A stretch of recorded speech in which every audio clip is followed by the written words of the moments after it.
Bonjour à tous, voici donc le dernier cours de cette année de seconde, c'est le cours sur les probabilités. Nous allons le voir en deux vidéos. La première vidéo sera une révision des notions que l'on a vues précédemment et la deuxième vidéo sera sur les notions nouvelles de probabilité en seconde. Alors, qu'est-ce qu'une expérience aléatoire? C'est une expérience si on lance un dé par exemple dont on ne peut pas connaître le résultat. Les résultats sont appelés issus. Eh bien, obtenir un 1 ou un 3, on ne peut pas savoir, personne ne peut savoir si ça va arriver ou non. Donc c'est une expérience aléatoire. L'ensemble des issues qui peuvent arriver, les issues possibles, s'appelle l'univers. On le note oméga. Donc oméga pour cette expérience aléatoire est constitué de ces issues-là, 6 issues possibles concernant le dé.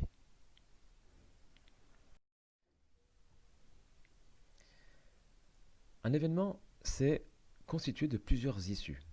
Par exemple, obtenir un nombre supérieur à 2. C'est constitué de l'issue du 3, du 4, du 5 et du 6. Mais un événement élémentaire, c'est un événement qui a une seule issue. Obtenir un 3, ou un 5, ou un 1. Ça, c'est un événement élémentaire. Voyons cela dans les exercices. Le premier exercice est un exemple de probabilité à deux épreuves. Prenons deux roues. Le numéro qui sort à la première roue est multiplié au numéro qui sort à la deuxième roue. Alors, quelles sont les issues possibles? Alors, on peut faire toutes les issues, une à une. Obtenir un 1, on voit que c'est une fois une, on peut. Il y a 1 dans la roue 1 et 1 dans la roue 2, donc on peut. Obtenir un 2, oui, une fois 2, ou 2 fois 1, on peut. Obtenir un 3 aussi, on peut. Un 4, oui, parce que 2 fois 2. Un 5, non, il n'y a rien qui est multiplié qui fera 5. Un 6, eh bien oui, c'est la dernière issue, puisque 3 fois 2, on ne peut pas aller au-delà. Alors oméga sera égal à ces 5 issues, donc 1, 2, 3, 4 et 6. Maintenant, on voudrait savoir quelle est la probabilité de obtenir un 2. Alors vous voyez qu'il y a deux manières. Soit on obtient un 1, puis un 2, une fois 2. Soit on obtient un 2 d'abord, puis un 1, 2 fois 1. Prenons la première manière, donc une fois 2. Obtenir un 1 à la première roue, eh bien il y a une issue favorable, un seul secteur, sur 6 issues totales, donc 1 sur 6. Et obtenir un 2, il y a deux issues favorables. Dans la deuxième roue, il y a deux issues favorables sur 3.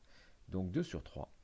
Qu'est-ce qu'on va faire avec ces issues, avec ces fractions? On va les multiplier, parce qu'on veut les deux en même temps, parce qu'elles sont faites simultanément. Le 1 et le 2 en même temps, donc on multiplie. Il y a un et qui est là, donc on doit faire 1 sur 6, et la roue 1, on doit avoir 1, et à la roue 2, on doit avoir un 2, donc c'est multiplié, ça fait 2 sur 18. L'autre manière, vous l'aurez compris, c'est d'avoir un 2 d'abord. Il y a 3 chances sur 6 d'avoir un 2 à la roue 1.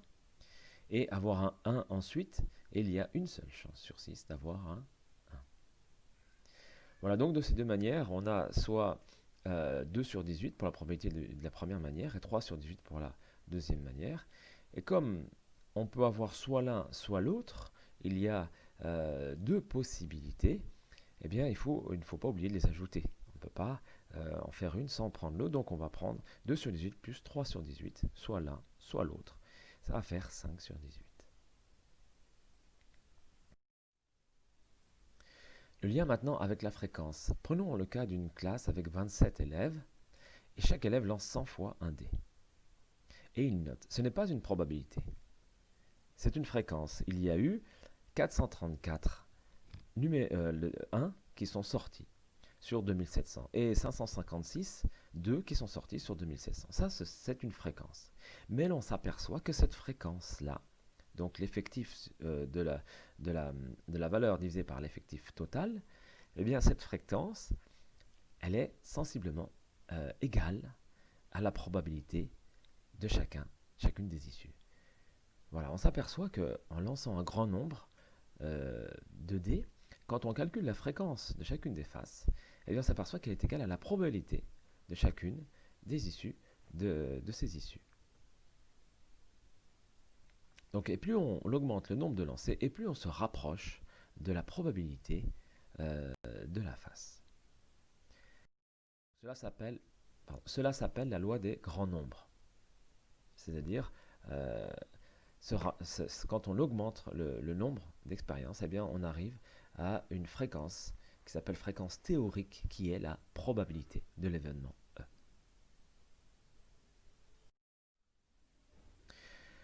Voyons maintenant l'arbre des possibles, qui est un arbre qui permet de visualiser toutes les issues. Alors par exemple, on va prendre 5 boules avec des numéros, et on va tirer une première boule, puis une deuxième boule. Alors si on considère le oméga, les numéros, c'est une situation d'équiprobabilité. Le oméga est équiprobable. Si on considère les couleurs, ce n'est pas équiprobable, mais c'est ce cas-là qu'on va retenir pour faire notre arbre. Alors prenons les couleurs, obtenir un noir. Vous voyez ici qu'il y a 3 issues favorables sur 5 issues totales. Donc on peut avoir soit un noir, on peut avoir aussi un blanc. Et si on tire donc le deuxième tirage, eh bien on peut avoir aussi un noir ou un blanc, et un noir ou un blanc. Donc ici, ce sont les issues possibles. Cherchons maintenant les probabilités. On l'a dit tout à l'heure. Il y a 3 issues favorables au noir sur 5 issues totales. Donc 3 sur 5. Il y a 2 issues favorables pour le blanc sur 5 issues totales.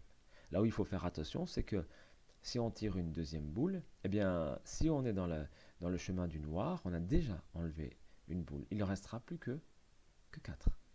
Et si on veut obtenir un noir, on a enlevé le noir, donc il ne restera plus que 2. Donc 2 sur 4. 2 noirs, c'est ce qui reste. Sur 4 boules au total, c'est ce qui reste. Les blanches, on avait 2, ça ne change pas, mais 4, effectivement, puisqu'on a enlevé une noire, il ne reste que 4 boules.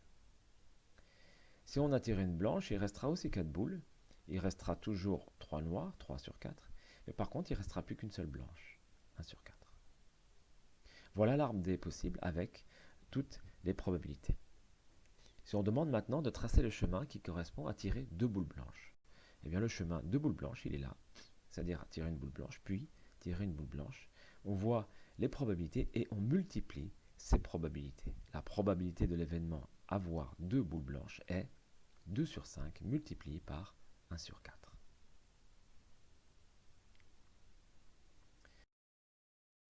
Voilà, c'est terminé. Donc un exercice avec l'arbre des possibles, les événements, tout ce qu'on vient de voir.